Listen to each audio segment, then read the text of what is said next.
Hi friends, Rajesh കിച്ചൻ്റെ പുതിയൊരു വീഡിയോയിലേക്ക് സ്വാഗതം. ഇന്ന് നമുക്ക് ബീഫ് കുക്കറിലൊന്നും ഇട്ടടിക്കാതെ നേരെ നമുക്ക് ചട്ടിക്കകത്തിട്ടൊന്ന് വേവിച്ചെടുത്താലോ.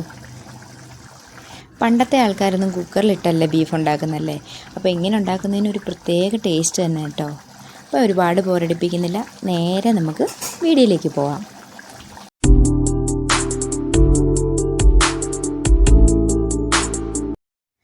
അപ്പോൾ ഗൈസ്, ഞാൻ ആദ്യം തന്നെ ചെറിയൊരു സവാള, ഒരു മീഡിയം ടൈപ്പിലെ സവാളയാണ് കേട്ടോ, മീഡിയം ഇല്ല സ്മോളെന്ന് പറയാം. പിന്നെ രണ്ട് കഷ്ണം ഇഞ്ചി, പിന്നെ കുറച്ച് വെളുത്തുള്ളി, അതുപോലെ തന്നെ കുറച്ച് കറിവേപ്പില. അപ്പോൾ അതുണ്ടല്ലോ, സവാള ഞാൻ ചെറുതായിട്ട് അരിഞ്ഞെടുത്തിട്ടുണ്ട്. അതുപോലെ തന്നെ ആ ഇഞ്ചിയും വെളുത്തുള്ളിയും ഒന്ന് ചതച്ച് വെച്ചിട്ടുണ്ട്. പിന്നെ കറിവേപ്പിലല്ലേ, ഒരു 2 തണ്ട് കറിവേപ്പില അതും എടുത്ത് വെച്ചിട്ടുണ്ട് കേട്ടോ. ഇനി നമുക്ക് ഒരു 2 ടീസ്പൂൺ മല്ലിപ്പൊടി, 1 ടീസ്പൂൺ മുളക് പൊടി, കുറച്ച് മഞ്ഞൾപ്പൊടി, 1 ടീസ്പൂൺ ഗരം മസാല, ഇത്രയും നമ്മൾ എടുത്തു വെച്ചിട്ടുണ്ട്. ഇനി നമ്മൾ കഴുകി വെച്ചിരിക്കുന്ന ബീഫുണ്ടല്ലോ, 1/2 കിലോ ബീഫായിരുന്നേ, അതിലേക്ക് നമ്മൾ ആ പൊടികളെല്ലാം ഇട്ട് കൊടുത്തിട്ടുണ്ട്. അതുപോലെ തന്നെ അരിഞ്ഞു വെച്ചിരിക്കുന്ന സവാള അതിട്ട് കൊടുക്കാം. അതുപോലെ തന്നെ ഇഞ്ചി വെളുത്തുള്ളി ചതച്ച് വെച്ചിട്ടില്ലേ, അതിൻ്റെ പകുതിയാണ് നമ്മൾ ഇട്ട് കൊടുക്കുന്നുള്ളൂ കേട്ടോ. ഈ പകുതി നമ്മൾ പിന്നീടത്തേക്ക് മാറ്റി വെച്ചിട്ടുണ്ട്. പിന്നെ ആ കറിവേപ്പില ഫുൾ ഇട്ട് കൊടുത്തിട്ടുണ്ട്. ഇതെല്ലാം കൂടി നമുക്ക് നല്ലവണ്ണം ഒന്ന് കൈ കൊണ്ട് ഇളക്കിയെടുക്കാം. കൈ കൊണ്ട് തന്നെ ഇളക്കിയെടുക്കണം കേട്ടോ. അപ്പോൾ അതിന് മുന്നേ തന്നെ ആവശ്യത്തിനുള്ള ഉപ്പ് കൂടി ഇട്ട് കൊടുക്കാം. കൈ കൊണ്ട് ഇതുപോലെ നല്ലവണ്ണം തിരുമ്മി നമ്മൾ ആക്കിയെടുക്കണം. അപ്പോൾ ഇത് ഞാൻ മുന്നേ സൂചിപ്പിച്ച പോലെ തന്നെ നമ്മൾ കുക്കറിനകത്ത് ഇട്ടിട്ടൊന്നും അല്ല വേവിക്കുന്നത് കേട്ടോ. ഇത് ശരിക്കും തീയിൽ വെച്ചിട്ട് ചട്ടിയിൽ വെച്ചിട്ടാണ് നമ്മൾ വേവിച്ചെടുക്കുന്നത്. അപ്പോൾ അതിനൊരു പ്രത്യേക ടേസ്റ്റ് തന്നെ കേട്ടോ, പറയാതിരിക്കാൻ പറ്റത്തില്ല. അപ്പോൾ പണ്ടത്തെ ആൾക്കാരൊക്കെ, നമ്മുടെ അമ്മച്ചിമാരൊക്കെ, വല്യമ്മച്ചിമാർ കേട്ടോ, എൻ്റെ അമ്മയൊന്നുമല്ല, എൻ്റെ വല്യമ്മച്ചിയൊക്കെ ഇതുപോലെ ചട്ടിക്കകത്തിട്ടിട്ടായിരുന്നു ഉണ്ടാക്കി തന്നുകൊണ്ടിരുന്നത്. അപ്പോൾ അതിനൊക്കെ ഒരു പ്രത്യേക ടേസ്റ്റായിരുന്നു. അപ്പോൾ ഇതിനകത്തൊരു 2 എല്ലും കഷ്ണമുണ്ട് കേട്ടോ. ഞാൻ മേടിച്ചിരിക്കുന്ന പാകിസ്ഥാനി ബീഫായിരുന്നു. അപ്പോൾ അതിനാണ് ഇവിടെ ടേസ്റ്റ് തോന്നിയിട്ടുള്ളത് കേട്ടോ. ഇന്ത്യൻ ബീഫിനൊരു ചെറിയൊരു എന്തോ എനിക്കിഷ്ടമല്ല കേട്ടോ, ചെറിയൊരു മണമൊക്കെ ഉണ്ട്. അപ്പോൾ ഞാനിതാ ചട്ടി അതെല്ലാം കഴുകിയെടുത്ത് വിട്ടുണ്ട്. അതിനകത്തേക്ക് ഈ ബീഫ് ഇട്ട് കൊടുത്തിട്ടുണ്ട്.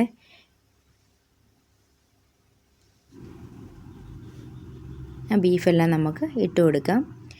ശേഷം ആ ചട്ടി ഒന്ന് ജസ്റ്റ് കഴുകി കുറച്ച് വെള്ളം കൂടി നമുക്ക് ഒഴിച്ചു കൊടുക്കാം. കാരണം വെള്ളം നല്ലവണ്ണം ആവശ്യമുണ്ടല്ലോ. കുക്കറിനകത്താകുമ്പോൾ അധികം വെള്ളത്തിൻ്റെ ആവശ്യമില്ല, കാരണം ഓൾറെഡി ബീഫിനകത്ത് വെള്ളമുണ്ട്. പിന്നെ അത് തന്നെയല്ല, നമ്മൾ കുറച്ച് ഗ്രേവി കൂട്ടിയാണ് ഇന്നിവിടെ ബീഫ് കറി ഉണ്ടാക്കുന്നത് കേട്ടോ. അപ്പം അങ്ങനെ ചട്ടിയിലിട്ട് കൊടുത്തതിന് ശേഷം കുറച്ച് വെള്ളം കൂടി ഒഴിച്ചു കൊടുത്താൽ ഒന്ന് മിക്സ് ചെയ്തതിന് ശേഷം നമുക്ക് നേരെ അടുപ്പത്ത് വെക്കാം കേട്ടോ. അപ്പോൾ അതിന് മുന്നേ കുറച്ച് എണ്ണ കൂടി ഞാൻ ഒഴിച്ചു കൊടുക്കുന്നുണ്ട്. ഞാനിവിടെ സൺഫ്ലവർ ഓയിലാണ് എടുത്തിരിക്കുന്നത്. വെളിച്ചെണ്ണ ഉണ്ടെങ്കിൽ നിങ്ങൾക്ക് വെളിച്ചെണ്ണയിൽ ഉണ്ടാക്കാം. ഞാനിവിടെ സൺഫ്ലവർ ഓയിലാണ് ഒഴിച്ചു കൊടുത്തിരിക്കുന്നത്. അങ്ങനെ കുറച്ച് എണ്ണയും കൂടി ഒഴിച്ച് അടുപ്പത്ത് ഫ്ലെയിം ഓൺ ചെയ്തിട്ടുണ്ട്. ആദ്യം ഞാൻ ഹൈ ഫ്ലെയിമിലാണ് വെച്ചിരുന്നത്. ഈ ഒരു സമയത്ത് നമുക്ക് കുറച്ച് ചെറിയ ഉള്ളി, ഒരു 10-25 എണ്ണം ഉണ്ട് കേട്ടോ. പിന്നെ അതുപോലെ തന്നെ ഒരു ചെറിയ സവാള, ചെറിയൊരു തക്കാളി, 2 പച്ചമുളക്, ഇതെല്ലാം കൂടി നമുക്ക് തീരെ കട്ടി കുറഞ്ഞ് ഞാൻ ആ സവാള ഒന്ന് അരിഞ്ഞു കൊടുക്കുന്നുണ്ട്. ഇനി ആ ചെറുള്ളിയും ഇതെല്ലാം നമുക്കൊന്ന് അരിഞ്ഞെടുക്കാം കേട്ടോ.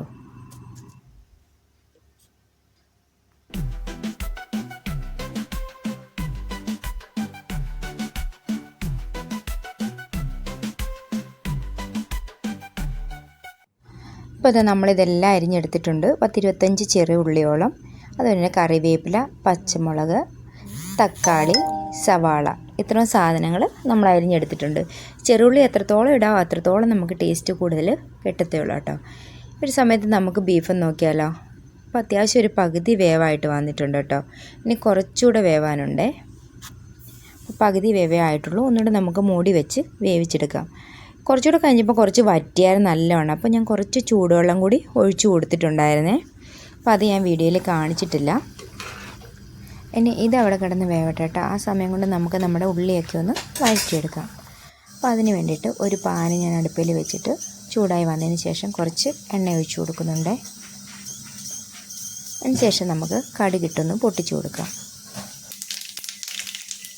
അപ്പം നമ്മൾ കടുകിട്ട് നല്ലവണ്ണം പൊട്ടി വന്നതിന് ശേഷം നമുക്ക് കുറച്ച് പെരിഞ്ജീരകം കൂടി ഇട്ട് കൊടുക്കാം കേട്ടോ. ഒരു 1/2 ടീസ്പൂൺ പെരിഞ്ജീരകം ഇട്ട് കൊടുത്താൽ മതി. ഇതാ പെരിഞ്ജീരകം കൂടി ഇട്ട് കൊടുത്തിട്ടുണ്ട്. ഇനി നമുക്ക് ബേ ലീഫ്, അതുപോലെ തന്നെ കറുവാപ്പട്ട, ഏലയ്ക്ക, ഒരു 2 കുഞ്ഞ് ഏലയ്ക്ക, ഗ്രാമ്പൂ ഇതെല്ലാം കൂടി ഇട്ട് കൊടുത്തിട്ടുണ്ട്. ഇനി നമ്മൾ എടുത്തു വെച്ചിരിക്കുന്ന കറിവേപ്പില ഇട്ട് കൊടുത്തിട്ടുണ്ട്.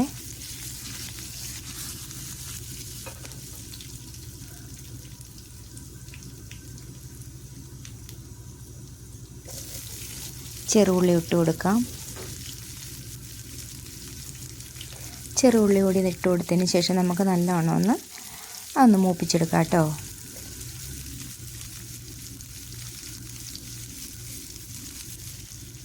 അപ്പോൾ ഈ ഒരു സമയത്ത് നിങ്ങൾ ലോ ഫ്ലെയിമിൽ വെച്ചാൽ മതി കേട്ടോ. ഒരുപാട് തീ കൂട്ടി വെച്ച് കരിച്ച് പോച്ചെടുക്കേണ്ട ആവശ്യമില്ല.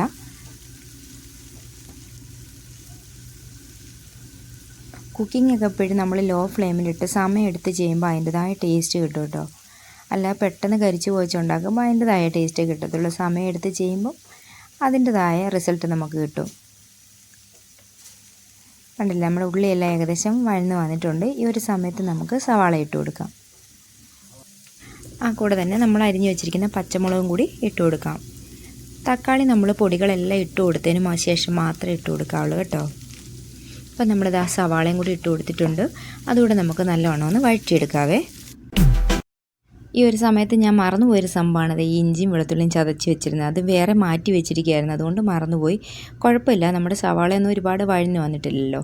അതുകൊണ്ട് നമുക്ക് ആ ഇഞ്ചിയും വെളുത്തുള്ളിയും കൂടി ഇട്ട് കൊടുക്കാം.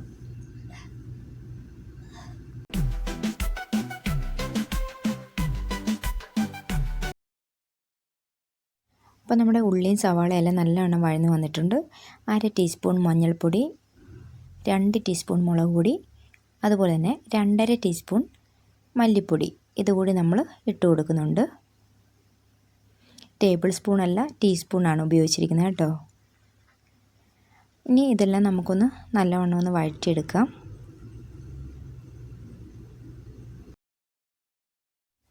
ഇനി ഞാൻ കുറച്ച് ഗരം മസാല കൂടി ഇട്ട് കൊടുക്കുന്നുണ്ട്. 1 ടീസ്പൂൺ ഗരം മസാല കൂടി ഇട്ട് കൊടുത്തിട്ടുണ്ട്. ഇനി നമുക്ക് നല്ലവണ്ണം ഒന്ന് മിക്സ് ചെയ്ത് ആ പൊടികളുടെ പച്ചമണമൊക്കെ ഒന്ന് മാറുന്ന വരെ നമുക്കൊന്ന് മിക്സ് ചെയ്ത് കൊടുക്കാം. ഇനി നമുക്ക് അരിഞ്ഞു വെച്ചിരിക്കുന്ന തക്കാളി കൂടി ഇട്ട് കൊടുത്ത് ആ തക്കാളി ഒന്ന് വഴന്ന് വരുന്നവരേക്ക് നമുക്കൊന്ന് ഇളക്കി കൊടുക്കാം കേട്ടോ.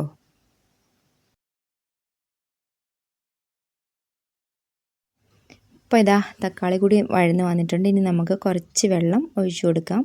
അങ്ങനെ കുറച്ച് വെള്ളമായിട്ട് നമ്മൾ ഒഴിച്ചു കൊടുത്ത് ഒരു ചെറിയൊരു തിക്ക് ഗ്രേവി ആക്കി നമുക്ക് മാറ്റാം കേട്ടോ.